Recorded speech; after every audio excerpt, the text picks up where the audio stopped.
बेहतरीन drama serial this के इस एपिसोड में आप देखेंगे कि बाबा साहब ने आखिरकार हाथ छुड़वा ही लिए।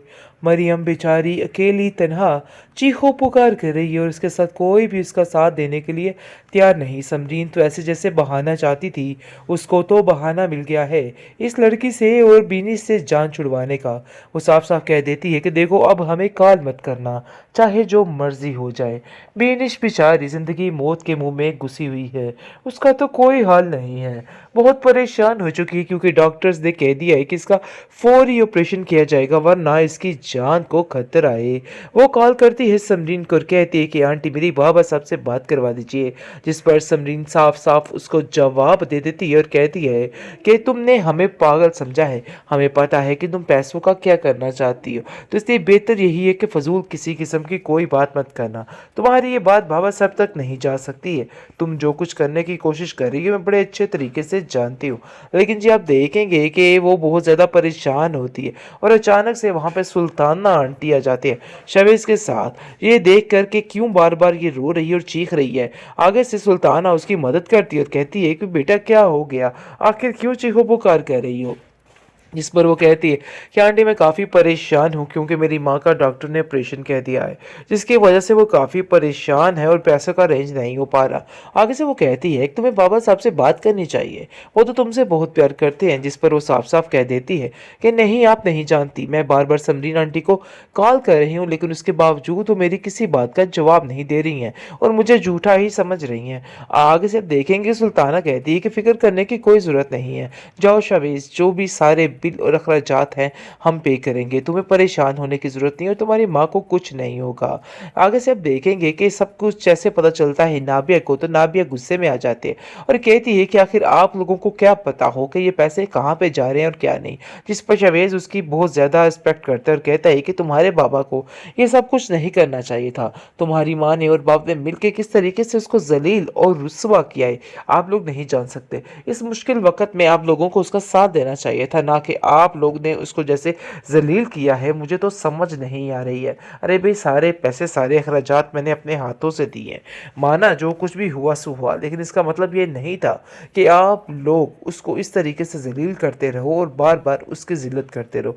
इस वक्त आपको उसकी मजबूरी को समझना चाहिए था। वो काफ़ी परेशान थी और आप लोगों की सख्त ज़रूरत थी उसको। लेकिन जी नाबिया जो है मुझे तो ऐसा लगता है कि उसकी माँ को मार ही डालेगी, क्योंकि जाकर जिस तरीके की कड़वी कसेली बातें वो बीनी से करती है, बेनिश का दिल वहीं पे फट जाता है कि ये आखिर हो क्या गया है। क्योंकि उसको सारी समझ आ जाती है कि उसकी बेटी के साथ जो कुछ भी हुआ है ना सब कुछ अनाबिया का किया जा रहा है। अनाबिया चीखो पुकार करी और कहती है कि आखिर तुम क्या करने की कोशिश कर रही हो। देखो मरियम मुझे सब साफ साफ नज़र आ रहा है, क्योंकि अब सुल्ताना और शवेज दोनों तारीफ़ कर रहे हैं मरियम की और कहते हैं कि नहीं वाकई में मरियम की और नाबिया की तरबियत में ज़मीन आसमान का फ़र्क है। जिसको सुनकर अनाबिया काफ़ी गुस्से में आ जाती है और कहती है कि आप लोग आखिर मुझे इस तरीके से जलील कैसे कर सकते हैं, मुझे तो इस चीज़ की समझ नहीं आ रही। इस पर वो साफ साफ आगे से कह देती है कि मैं तुम्हारी तरबियत की बात नहीं कर रही, बल्कि मैं तुम्हें सिर्फ ये बताने की कोशिश कर रही हूँ कि अब तुम्हें इस बात को समझना होगा कि मरियम ने कुछ गलत नहीं किया है। मरियम पर इस तरह से इल्ज़ाम लगाने से बेहतर है अपने आप को देखो कि आखिर तुम क्या करना चाहती हो।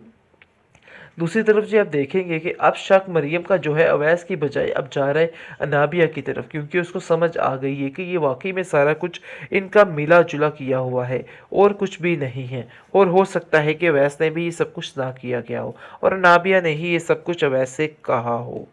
बेहतरीन ड्रामा सीरियल दिस के इस एपिसोड में आप देखेंगे कि बाबा साहब ने आखिरकार हाथ छुड़वा ही लिए। मरियम बेचारी अकेली तन्हा चीखो पुकार कर रही है और इसके साथ कोई भी उसका साथ देने के लिए तैयार नहीं। समरीन तो ऐसे जैसे बहाना चाहती थी, उसको तो बहाना मिल गया है इस लड़की से और बीनी से जान छुड़वाने का। वो साफ साफ कह देती है कि देखो अब हमें कॉल मत करना, चाहे जो मर्जी हो जाए। बेनिश बेचारी जिंदगी मौत के मुंह में घुसी हुई है, उसका तो कोई हाल नहीं है। बहुत परेशान हो चुकी है क्योंकि डॉक्टर्स ने कह दिया है कि इसका फौरी ऑपरेशन किया जाएगा वरना इसकी जान को खतरा है। वो कॉल करती है समरीन को और कहती है कि आंटी मेरी बाबा साहब से बात करवा दीजिए, जिस पर समरीन साफ साफ उसको जवाब दे देती है और कहती है कि तुमने हमें पागल समझा है, हमें पता है कि तुम पैसों का क्या करना चाहती हो, तो इसलिए बेहतर यही है कि फजूल किसी किस्म की कोई बात मत करना। तुम्हारी ये बात बाबा साहब तक नहीं जा सकती है। तुम जो कुछ करने की कोशिश कर रही हो मैं बड़े अच्छे तरीके से जानती हूँ। लेकिन जी आप देखेंगे कि वो बहुत ज़्यादा परेशान होती है और अचानक से वहाँ पे सुल्ताना आंटी आ जाती है शवेज के साथ। ये देख कर के क्यों बार बार ये रो रही है और चीख रही है। आगे से सुल्ताना उसकी मदद करती है और कहती है कि बेटा क्या हो गया, आखिर क्यों चीखो पुकार कर रही हो। जिस पर वो कहती है कि आंटी मैं काफ़ी परेशान हूँ क्योंकि मेरी माँ का डॉक्टर ने ऑपरेशन कह दिया है, जिसकी वजह से वो काफ़ी परेशान है और पैसों का रेंज नहीं हो पा रहा। आगे से वो कहती है कि तुम्हें बाबा साहब से बात करनी चाहिए, वो तो तुमसे बहुत प्यार करते हैं। जिस पर वो साफ साफ कह देती है कि नहीं आप नहीं जानती, मैं बार बार समरीन आंटी को कॉल कर रही हूँ लेकिन उसके बावजूद वो मेरी किसी बात का जवाब नहीं दे रही हैं और मुझे झूठा ही समझ रही हैं। आगे से देखेंगे सुल्ताना कहती है कि फिक्र करने की कोई ज़रूरत नहीं है, जाओ शवेज जो भी सारे बिल और अखराजात हैं हम पे करेंगे, तुम्हें परेशान होने की ज़रूरत नहीं और तुम्हारी माँ को कुछ नहीं होगा। आगे से अब देखेंगे कि सब कुछ जैसे पता चलता है नाबिया को, तो नाबिया गुस्से में आ जाती है और कहती है कि आखिर आप लोगों को क्या पता हो कि ये पैसे कहाँ पे जा रहे हैं और क्या नहीं। जिस पर शवेज उसकी बहुत ज़्यादा रिस्पेक्ट करता है और कहता है कि तुम्हारे बाबा को ये सब कुछ नहीं करना चाहिए था। तुम्हारी माँ ने और बाप ने मिलकर किस तरीके से उसको जलील और रुस्वा किया है आप लोग नहीं जान सकते। इस मुश्किल वक्त में आप लोगों को उसका साथ देना चाहिए था, ना कि आप लोग ने उसको जैसे जलील किया है। मुझे तो समझ नहीं आ रही है। अरे भाई सारे पैसे सारे अखराजात मैंने अपने हाथों से दिए हैं, माना जो कुछ भी हुआ सो हुआ, लेकिन इसका मतलब ये नहीं था कि आप लोग उसको इस तरीके से जलील करते रहो और बार बार उसकी जिल्लत करते रहो। इस वक्त आपको उसकी मजबूरी को समझना चाहिए था। वो काफ़ी परेशान थी और आप लोगों की सख्त ज़रूरत थी उसको। लेकिन ये नाबिया जो है मुझे तो ऐसा लगता है कि उसकी माँ को मार ही डालेगी, क्योंकि जाकर जिस तरीके की कड़वी कसेली बातें वो बीनी से करती है, बेनिश का दिल वहीं पे फट जाता है कि ये आखिर हो क्या गया है। क्योंकि उसको सारी समझ आ जाती है कि उसकी बेटी के साथ जो कुछ भी हुआ है ना, सब कुछ अनाबिया का किया धरा है। अनाबिया चीखो पुकार करी और कहती है कि आखिर तुम क्या करने की कोशिश कर रही हो। देखो मरियम मुझे सब साफ साफ नज़र आ रहा है, क्योंकि अब सुल्ताना और शवेज दोनों तारीफ़ कर रहे हैं मरियम की और कहते हैं कि नहीं वाकई में मरियम की और नाबिया की तरबियत में ज़मीन आसमान का फ़र्क है। जिसको सुनकर अनाबिया काफ़ी गुस्से में आ जाती है और कहती है कि आप लोग आखिर मुझे इस तरीके से जलील कैसे कर सकते हैं, मुझे तो इस चीज़ की समझ नहीं आ रही। इस पर वो साफ साफ आगे से कह देती है कि मैं तुम्हारी तरबियत की बात नहीं कर रही, बल्कि मैं तुम्हें सिर्फ ये बताने की कोशिश कर रही हूँ कि अब तुम्हें इस बात को समझना होगा कि मरियम ने कुछ गलत नहीं किया है। मरियम पर इस तरह से इल्ज़ाम लगाने से बेहतर है अपने आप को देखो कि आखिर तुम क्या करना चाहती हो।